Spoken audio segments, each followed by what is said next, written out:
What's up, guys? I'm Ace, and I'm here to talk about the top 5 most criminally underrated fragrances in my collection.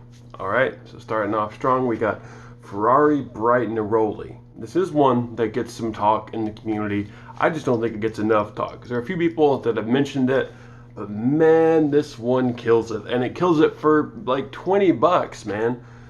You can't beat what you get with this. So what you do get with it is a spring and summer fragrance. Don't get me wrong, it's not a nuclear bomb for 10 degrees outside. This is a spring and summer fragrance. Neroli is orange blossom, but don't let that turn you off. It doesn't smell all flowery. It smells like citrus. Orange blossom just smells kind of like a generic citrus. Bright Neroli from Ferrari. It's spring and summer fragrance. It lasts 6 to 7 hours. 6 to 7 hours, which for me is usually a little bit less than the stuff that I recommend on this channel. But for 20 bucks, I mean, come on. Moderate projection. It's not nuclear, but it gets the job done. 20 bucks, man, and it smells great. It's pretty much it's a citrusy smelling fragrance, but it's a high quality smelling fragrance for 20 bucks. Can't beat it. Next one. Dior Homme 2020. I just did a full review on this one. Dior Homme 2020. I just did a full review on it, so I'm not going to stay on it for too long. The highlights here are all season, all occasion, lasts about 8 hours, projects moderately. It's a classy fragrance, but you can wear it with a t-shirt, no problem. Dior Homme 2020. Check out the full review. It's underrated. It should get more talk than it does. Next up we have, slow it down a little bit because I havenent talked about this one yet, Dua Man. Now, Dua is a clone house, which means they make fragrances that are copies of other people's fragrances. But this is a copy of, and why I'm willing to recommend this, even though clones are, I don't always like clones.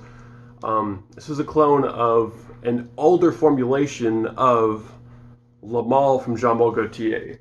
These two back here behind me, the ones that look like a dude's torso, those are flankers of Le Male. This is Dua's version of the original. Now, the original smells way different now if you go out and buy a bottle than it did when it came out in 1995. This is a clone of the way it smelled in 1995, which is awesome if you didn't know. Basically, it's like a vanilla and mint and cedar, but the original formulation, unlike the one new now, is a little bit manlier because it has more of that cedar, and it's so much stronger. This one, even more than the original, because this is an extrait de parfum concentration, which just means there's a ton of oil in here. And this thing is a nuclear bomb. I mean, 2 sprays and you're filling up a room. This is the strongest thing in my collection, no holds barred. This is the strongest fragrance I have. And it smells awesome. It smells like vanilla and mint and manliness. And it's killer, man. You can't hardly beat it. But man, it's strong. Go easy on it. Be careful, because it is crazy strong. Springtime, yeah, sure. Fall time, yeah, sure. Wintertime, great. Summer, though, no. Go with Ferrari or something. You go with anything but that. Way too strong for the summertime. Lasts like 14 hours, no joke, and projects like a bomb. Next one, we got Valentino Womo. This is one that this line gets some talk. It has some newer fragrances in it that are compared to Paco Rabanne's Invictus, and Valentino Womo Intense is compared to Dior Homme Intense. This one, though, I feel like does its own thing more than anything else in the line. This is its own fragrance, and I feel like that even by itself means it deserves more talk than it gets. Now, what kind of fragrance is this? This is Nutella. Basically, Nutella in a bottle. It's cocoa and hazelnut, and it smells awesome. Some of the highlights here, some of the good qualities of this, I feel are, for one thing, the performance. It lasts a really long time. It lasts a good 12 hours. I will say, though, this does not project heavily, but this does last a long time. But that's kind of a cool combination. So this is one that is just an automatic reach anytime I need something to last a whole day and then some, but I don't want it to fill up a room. I don't want it to be overly projecting. This is kind of the only one I can reach for. Well, one of the few that I can reach for in that category that I want it to last a day and a half. You know, it won't last a good 12 hours, but I don't want it to be super obnoxious performance. This is a good one. Some of the highlights here. It's all seasons. It leans formal for sure. This is just a classy fragrance. It comes across classy. I know Nutella doesn't seem classy, but it's a Nutella with a little bit of iris and just a little bit of woods in the back. And this comes across very classy, a little bit formal, but great. You can wear it anytime you want to, but for me, it's an all-season formal occasion. Partly because of that performance, that inoffensive performance is kind of part of the formal. Like, if someone comes in and hugs you, they'll smell it, but if they're standing a little bit distance away, they're not gonna be overwhelmed by your fragrance. You're probably not even gonna smell it. But that is kind of what you want sometimes. So I think this one's great for that. Moderate to mild is the way I put the projection. It's more mild, I would say. Valentino Womo, the original. This has been discontinued. This has been discontinued, but you can still get it readily. Get it while you can. You can get it under $100 right now. That will not be the case for long. Now, number one on the underrated list is one that is from a YouTuber here on YouTube. Date for Men from Jeremy Fragrance, from his Fragrance One line. This is one that I feel like should get much more talk than it does. A lot of the women that I show the collection to, this is their number one favorite. That kind of just speaks for itself.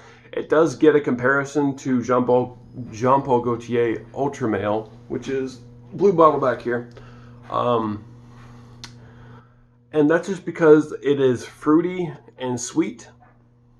And I can see the comparison because it is a very sweet, fruity.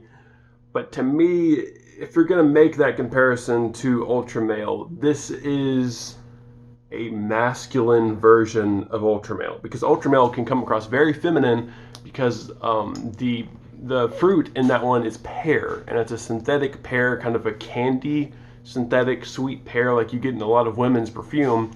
And then in the background of that, there's even more sweetness with just a generic like synthetic bubblegum sweet note and vanilla and cinnamon and nothing but sweetness.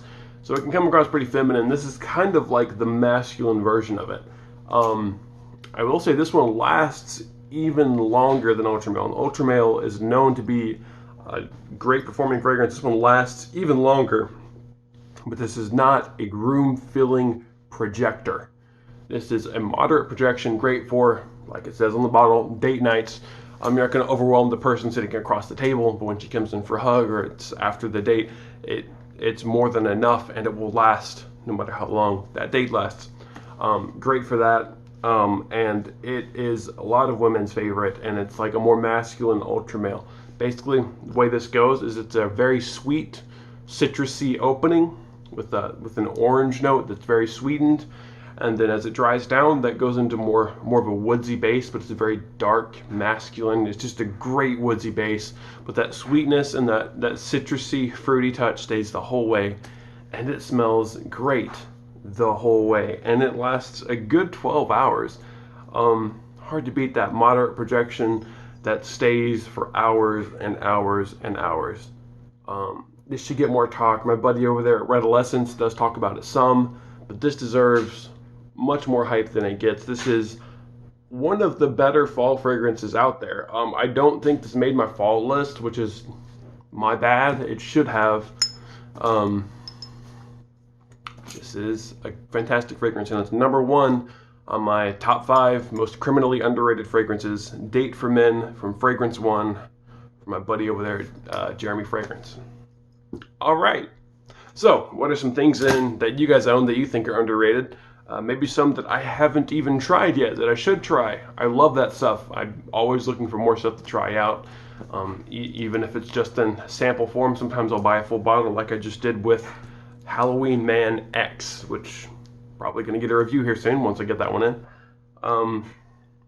What do you guys think of this top 5? And do you guys have any underrated fragrances in your collection that you think I should check out or you just want people to know about? Leave that in the comments down below. Any video recommendations, leave it down below, and I'll see you guys next time.